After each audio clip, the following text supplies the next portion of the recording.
Vraiment. Donc, RDC est pour là. Pour Fatia. Monsieur Soukou, tu vois, mais photo pour la parce que il baigne Monique et ça là, quoi. Comment tu peux sacrifier autant de Congolais pour un naïo aux envois vers Tibé, to un naïo envers Fachi. Donc je pense que non. Photo lunga, tout le cas peut-être makamusuto à la paire. Bonjour et bonsoir, bienvenue les fidèles abonnés à Congo Liberté Télévision. Na pesi bino nyonso mbote bisika bozwami partout dans le monde. On est le président Moustapha na ba actualité politique na ye poto solana bino sur les plans politiques kati pe libanda pays.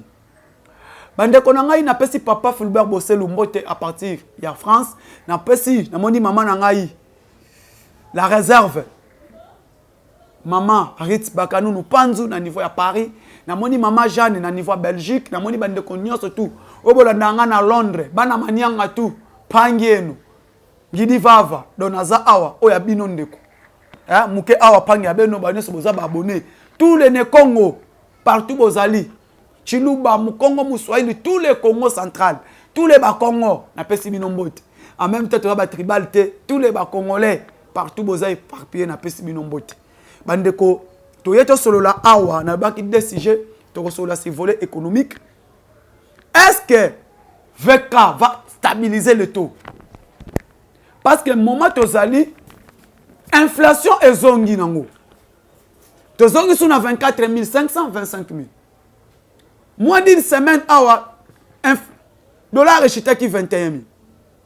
Si qu'on a minute inflation est zongi. Biso to proposer ba solution. Nous avons dit, nous allons proposer des moyens, des solutions pour aider aussi les VPM. Les VPM de l'économie à ça la réalisation makasi. Bande kotola li nabino awa ba taxe ezali. Mais tout le monde trop de taxes ezo aider mbokate. Par rapport bande kona biso bazan étranger ba bengi biso président Moustapha lobela biso un peu problème metali douane. Oh mboka etonga makana ba taxe. Première unité de production du pays, c'est les taxes. Tant que les taxes sont canalisées, et qu'on permette un quitter ya mboka et mata. Parce que tant que les taxes sont canalisées, tu as la ndengenini pour te tonga Congo. Tu as futa ba soda ndengenini, tu as futa ba fonctionnaire à l'état ndengenini.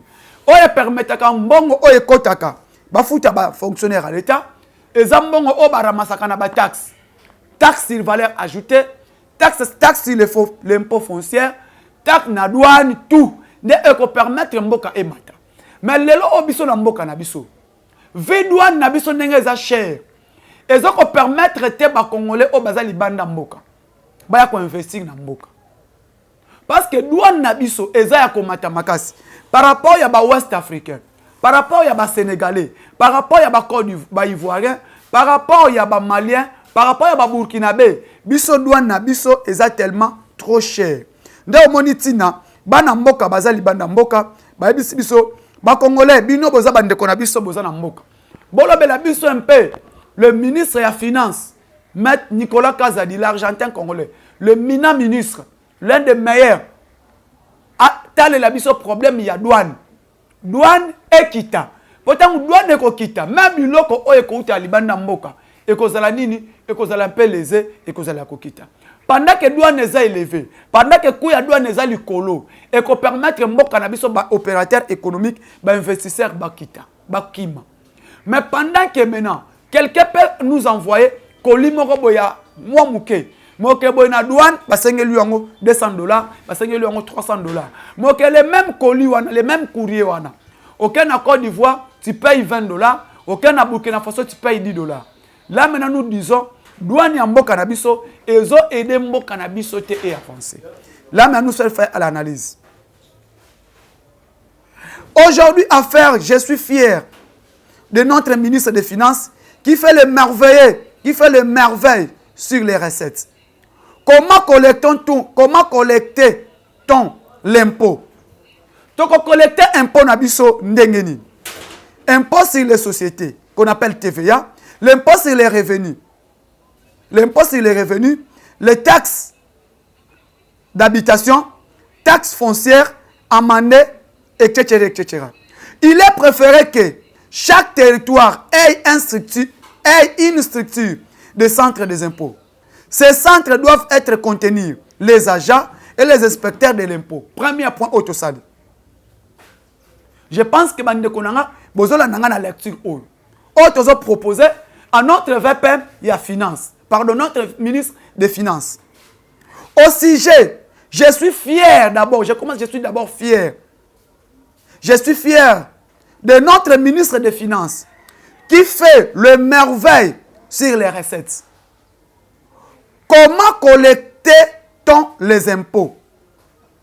L'impôt sur les sociétés, TVA, impôt sur les revenus, taxes, habitation, taxes foncières, amendées, etc., etc. Donc, en parenthèse. Il est préférable que chaque territoire ait une structure de centre des impôts. Ces centres des impôts doivent contenir les agents et les inspecteurs de l'impôt. Les premières recettes de l'État, c'est les impôts. Les premières recettes de l'État d'un pays, c'est d'abord les impôts. Or, chez nous, les minéraux sont devenus les ressources principales. Na Congo na biso, les minéraux sont devenus les ressources principales. Les minéraux sont devenus les ressources principales des recettes de notre pays. L'exploitation minérale, l'exploitation des minéraux éphémère, ces dons dédiés doit nous servir aux grands projets, aux investissements d'aménagement, la sécurité et le développement de notre pays. Mais les impôts et les taxes collectées sont aussi nécessaires pour rendre autonomes les territoires et financent leurs petits projets, le payent les fonctionnaires, les locaux, au lieu d'attendre toujours l'aide du gouvernement. L'aide du gouvernement. Je propose donc, moi Mafuta, je propose donc qu'après les projets de 145 territoires, il faut un suivi. Et ceci doit accompagner l'autonomie de chaque territoire à gérer ses propres recettes et les budgets alloués par le gouvernement aux territoires nationaux. Enfin, vous verrez que chaque coin du pays se développe et ne serait plus enclavé. Il y a un biloko biso toujours proposé émission Oyo ya Congo Liberté. En fait, le développement d'un pays commence par les territoires. Mais comment restructurer la bonne gestion de nos territoires? Les territoires ici, en France, sont décentralisés et gérés par les conseils territoriaux. Nous avons fait nos projets. J'aide le gouvernement. Pardon. En France, ceux qui gèrent les territoires, c'est le conseil territorial. Mais chez nous, les territoires sont gérés par des gouverneurs. Aujourd'hui, dans le projet de développement 145 territoires, dans chaque territoire, il y a un administrateur du territoire. Et les administrateurs du territoire sont gérés par qui? Par les gouverneurs. Et le gouverneur est géré par qui? Par les VPM de l'intérieur. Or maintenant,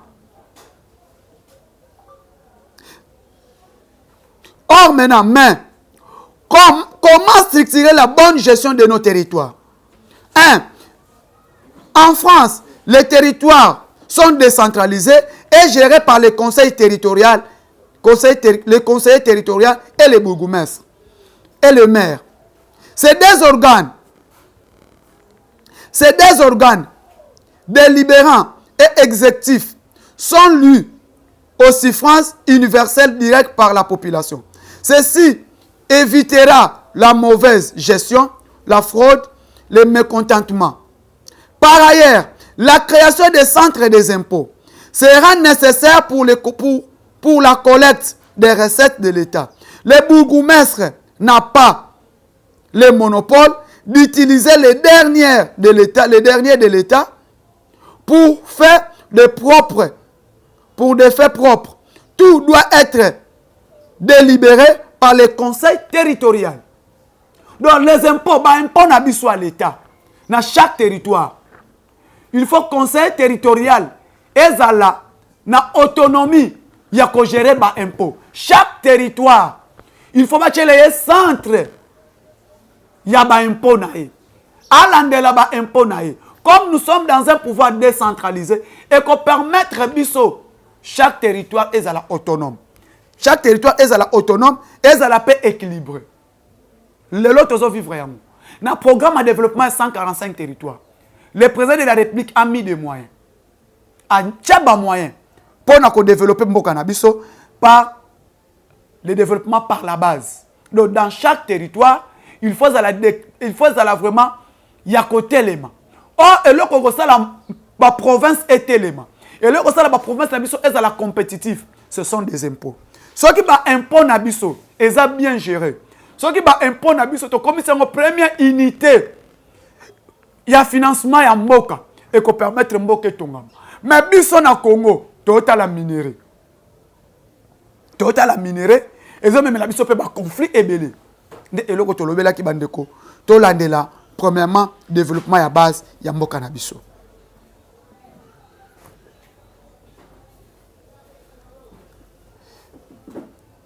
Mes chers Congolais, on est allé qui parenthèse, na lwana lobela sur les impôts. Tolali tolamu ki na bino awa.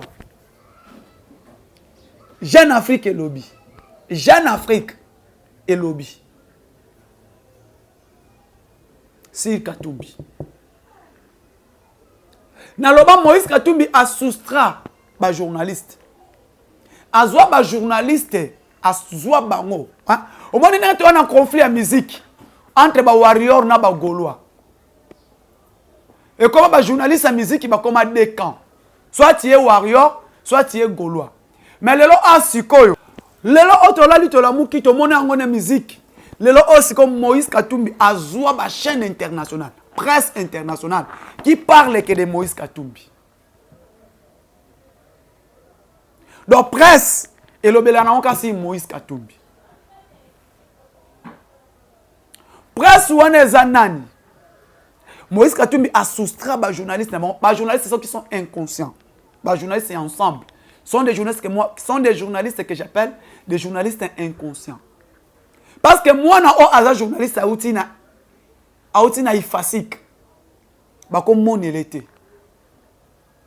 Mais à part les journalistes locaux, à presse internationale, TV5, New American Time, New Yorker, VO Afrique, lobelaka mabeya Félix, bazo kitisa fachi pour tombola Moïse Katumbi.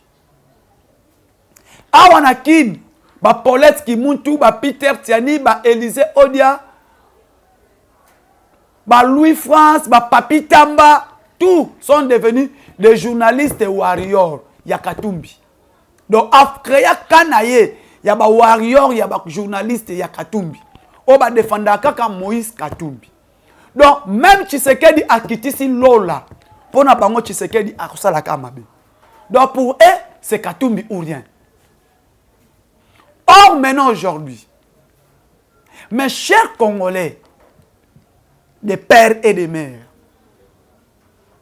bande konangai ba Congolais, ban niveau au Félix a coûté la ki mboka oyo. Totika. Je l'ai dit au commencement. Fachi a travaillé 3 ans avec la coalition FCC Cash. De 2019 à 2021. Avec la coalition FCC Cash. Toyebi nini coalition wana ezalaki mabe.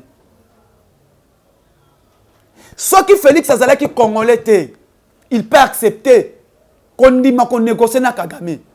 Azeli mandat ne demande sili Ah, et si nango akenaye atikeli biso mbutu na mboka. Mais ce qui fatigue azoboya ko négocier na Kagame parce que c'est un Congolais de père et de mère. Et parce qu'il aime ce pays, parce qu'il est né au Congo. Ayebi situation ya Congo ndengezali. Volet économique. Bandeko. Félix Tshisekedi akuti économie ya mboka oyo extraverti. Extraverti. Félix Tshisekedi akuti mboka oyo bazwaka pouvoir na coup d'état. Pendant babosani ngota.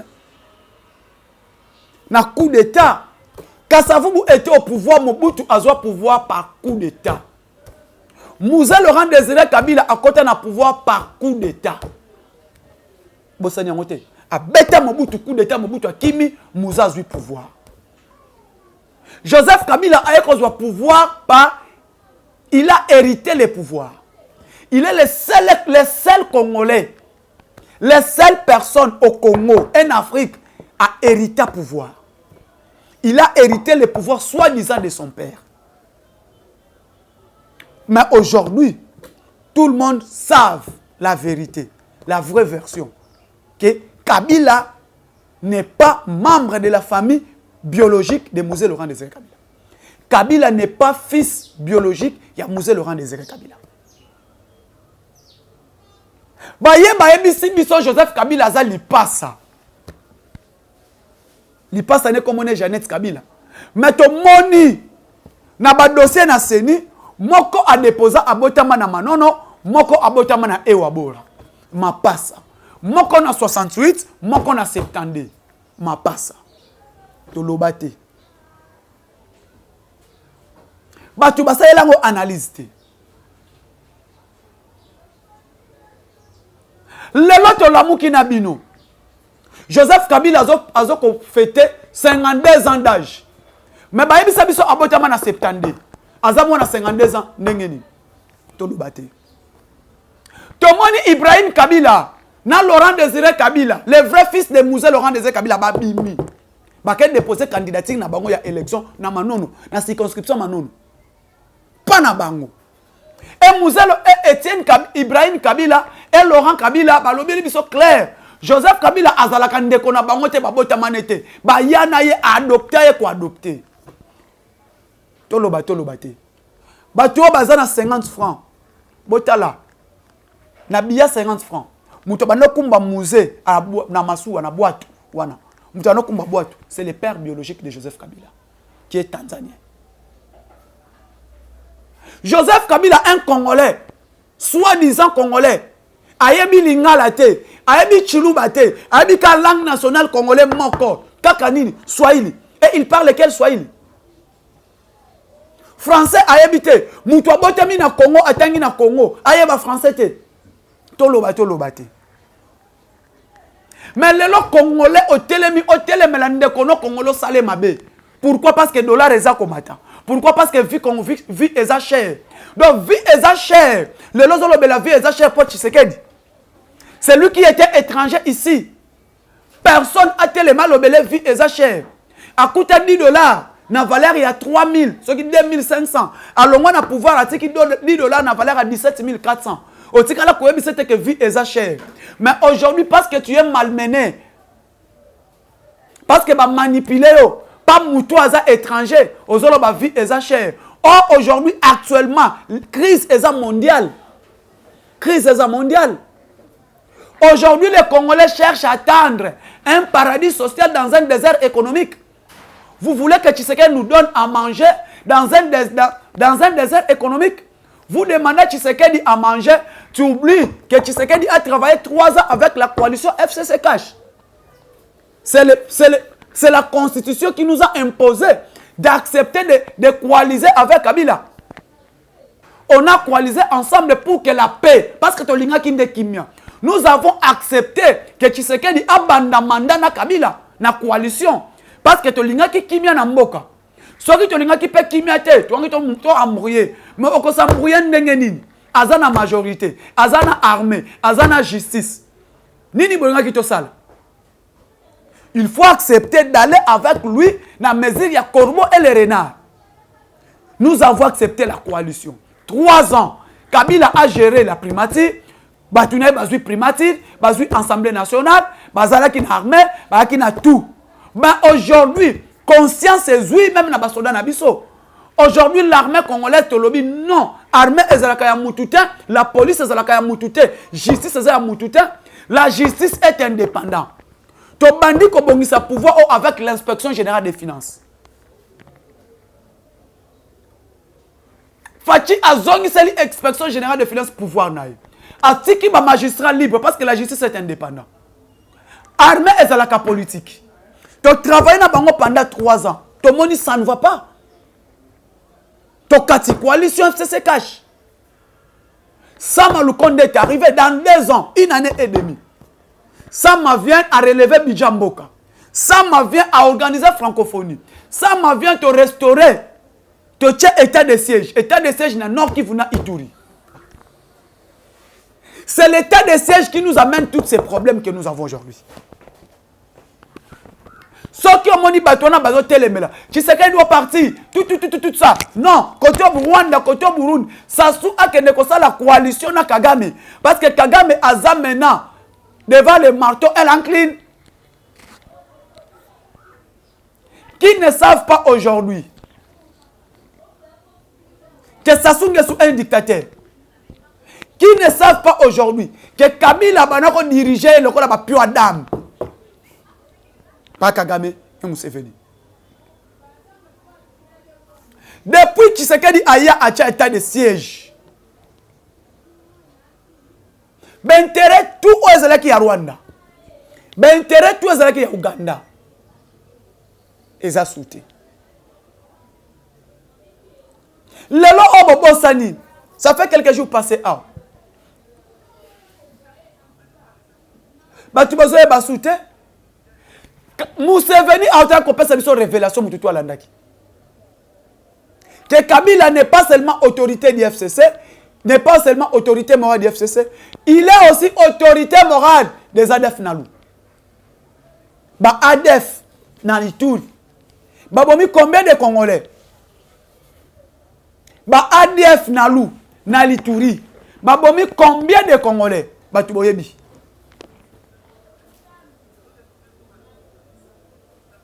Les ADF à l'Ituri, bah massacrer les Congolais, bah violer les Congolais. Mais or, autorité morale, il y a bah ADF, c'est Kabila.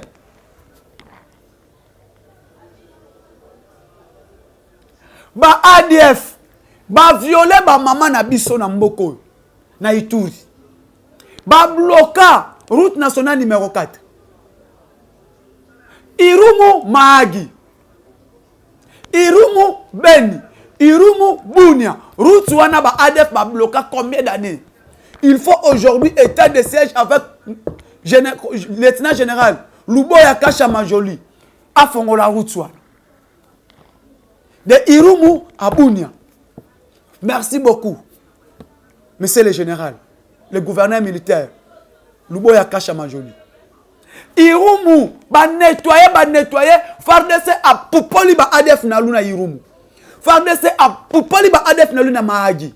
Et aujourd'hui, maintenant, l'autorité de l'État est restaurée à Irumu et à Bunia. Ton moni opposé à Telema Aluba. L'opposition congolaise aujourd'hui est comme une opposition, il y a haine. Quand Félix Tshisekedi fait accueilli dans le mariage, il est invité, ça devait tout un problème. Comment chef de l'État fait que mais il est congolais. Kabila reconnaît pas mariage avec Kinoa parce que ça congolais te baye biété. Chef de l'État a dans la réunion famille ça devient tout un problème. L'opposition s'élève. Comment y a akena membre famille pendant que le Congo lui attend? Papa, maman. Donc Félix Tshisekedi en dehors à cause de la président. Ako kutana maman na yete, ako solana Christa Tshisekedi te, ako solana Marina Rosaline Mbombo te, ako kutana ba membre famille na yete, il n'a pas l'état de parler aussi avec ses petits-fils parce qu'il est congolais. Donc Tshisekedi tant afandi na famille na réunion famille, ako solana réunion famille, ba congolais ba kufa na est. Quoi ça?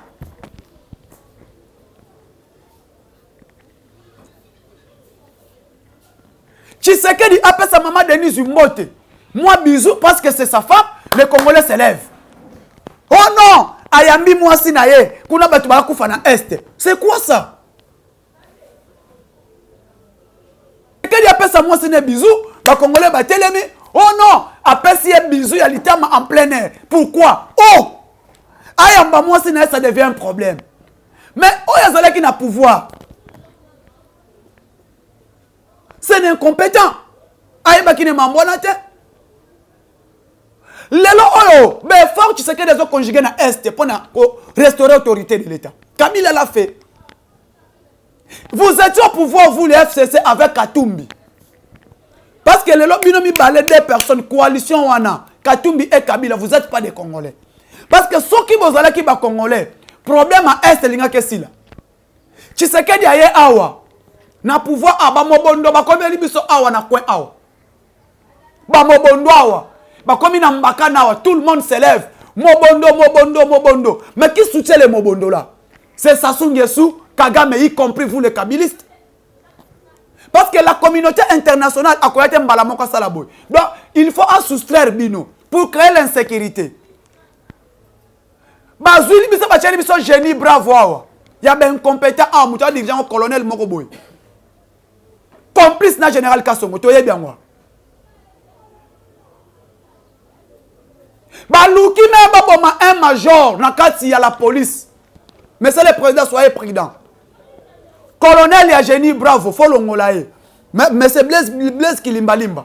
Tozoya lobby, okoyamba biso ba communicateur de peste. L'ongola numéro 1, ya génie bravo. Il cherche de tuer un des fils maison ya Mboka. Batinga kuna na front, ni à manger ni à boire. Abundi Bitumba kuna poisi là, ce n'est pas ce colonel, c'est major que vous avez envoyé au front. Major Willy. On a pesa moté mané kuna na se. Balukeli ba bomé kuna. Moi si na tikali na banane ni ration ni à manger. Baluki kutuba ko benga na même moi si na ndako na fikini. Le colonel est un génie brave. Blaise Kilimbalimba, mon général. Merci beaucoup, Lokoloye. Yokabiso. Un titulaire, Alingakoyo adjoint a été. Donc, c'est le titulaire qui décide de tout. Na administration, na dirigeant, tout. Il ne connaît même pas le loi à la police. Colonel Botila Biso, génie brave. Tant que tu as téléma, oh, bino, bokomi boy, bokomi kolandela boy. C'est déjà, nous vous informons. Et c'est lui, le major, Moutakoti Kimio Wanakuna. Akoti Kimio Kuna. Merci beaucoup, le VPM de l'intérieur. Peter Kazadi. Namusala Makaso Sali. Et puis, merci beaucoup. Na Armen à la police. Obokena ko imposer Kimio Kuna na Est. Kuna na Kwamuntu. Et comme qui n'a mbakana, mais personne ne peut saluer les braves commandants. Major Oaouti Kuna. Na bitumbana na front. Tilelo. Azwe lokote. Biloko kokoma. Colonel Akangi. Biloko kolero kende. Colonel Akangi. Toyebi. Yango moni tolobi. Tokoya. Tout. Pas monsieur Papa Nabiso. Mon général. Le commissaire divisionnaire provincial à Kinshasa. Merci Naboulo Bandi. Mais tel problème, il y a génie bravo. Lucas Solution. Lucas Solution. S'il vous plaît. Batunion surtout. Problème à Est. Les gens, bandima qu'on négocie. Pour le problème, il y a Est. Bandima va négocier na ba rebelle. Fatia le dit qu'on négocie na ba rebelle. Qu'on négocie. Sont des Rwandais. Le Congo nous appartient. Nous sommes des Congolais. Elles sont des Rwandais. Comment nous allons négocier avec les Rwandais dans le problème à territoire yaba congolais? Fatia Boya. Des problèmes au Moni. Comme les nations n'ont pas d'amis, les nations n'ont que les intérêts, ça soit accepté de coaliser avec Kagame. En disant ça, une coalition pour notre intérêt. Les Congolais te oui. Mais ayebi que intérêt na yé na Congo est assouté. Intérêt des années. Bino boy tonga parole alors pour faire banane. Bozo ko tchabo relancer Inga 3. Bozo ko relancer courant industriel en Afrique. Boko te kango na sous-région. C'est quoi bon relancer couverture universelle maladie. Bon relancer nini na biso. La République démocratique du Congo, c'est le pays solution. Pendant le réchauffement climatique. Le bassin du Congo, c'est pour nous les Congolais. Ça soit qu'on profite du bassin du Congo. Azo profiter du port na ya Point Noir. Bino boyena projet port ya lo profond banane. Pour l'intérêt de la République. Fatia boyina nous créer pont route rail pour l'intérêt port ya Sassou est à la fonctionnelle. Mais toi tu as nous port na biso banana, tu as ça la pont route rail. C'est ça le chef de l'État. Biloko wana baboyi. Fati alobi gagnant. Bango baboyi. Aujourd'hui maintenant mes chers Congolais, l'Afrique s'est levée. Tout le monde parle de gagnant. Lelo otota la problème ezoli kana Mali. Problème ezoli kana Burkina Faso na Niger. Les deux présidents Assimi Goïta ya Mali na capitaine Ibrahim Traoré ya Burkina Faso. Bayebisi armée ya CEDEAO. Si vous osez ya kotaker pouvoir à Mali, nous sommes prêts, nous allons entamer la guerre. Mais la communauté internationale est là. Babengani ba français. Pourquoi ne parlez pas? Pourquoi bazolo bate? C'est leurs intérêts qui est menacé. Mais au Congo, le Congo va sous-traiter ba opposant. Parce que ce n'est pas Biden, ce n'est pas Macron, Akoya a dicté Congo. Akoya na sima ya ba opposant. Et ces opposants-là attaquent même le chef de l'État. Opposition congolaise, c'est opposition purement. Il y a quoi attaquer quand il y a problème familial, problème privé, tout. Ce qui est du Congo, surtout, il faut atteindre pour l'intérêt du Congo qui est la paix. Moututu atteindre que non, tu sais qu'il y a des félicitations, comme tu ne veux pas négocier avec les M23, c'est ça être un Congolais, un bon patriote. Nous te soutenons, te tchoma boko to si ça m'a est. Moutouma kota kolobeleango. Pourquoi? Parce que Tshisekedi menace leurs intérêts. Parce que l'opposant à Congo, baza sous-traité par Mo Ibrahim, par M. Georges Seros. A sous-traité bango, on a intérêt na bango. Katumbi est là membre de la fondation ya Mo Ibrahim, il est là avec Georges Seros. Toyebi bangonde bazo financer guerre à Est. Pourquoi? Pour nous préparer copier minerai à RDC. Cobalt, coltan, lithium, manganèse, étain, or. Lelo o mututu ayebi. Égal à maman Olive Kanga. Mais tu as découvrir égal les autres fonctionner et quand on a quatre yanini, il y a Sosimex. Sosimex il y a 6e mairie. Sosimex il y a nini, il y a Selembao, ba chambre froide. Bazote que la ba congolais biloko za expira. Biloko na baza na ba chambre froide eza expiré. Bazote que la ba congolais bali ya bakufa. Mais mutu moko ta zolobele yango. Na zo sabino chambre froide ya Sosimex eza na 6e mairie. Na o eza na Selembao. C'est déjà eza expiré. Maman Olive Kanga mais asala coalition na Sosimex. Bazote que la ba congolais biloko ya kopo, biloko eza expiré. Mais tout le monde société a que ça la contrôle. Tu sais quoi ça la appel na bande ko na biso bazana OCC. Allez vite ya ko ça la enquête côté kuna. Merci beaucoup na ndenge bo soutenir na biso ne bo pesa biso confiance plus de 143 89 86 52 097 plus de 143 89 86 52 097 la ville est calme. La ville est calme avec le nouveau général Blaise Kilimbalimba. La ville est calme. Je dis et je vous remercie.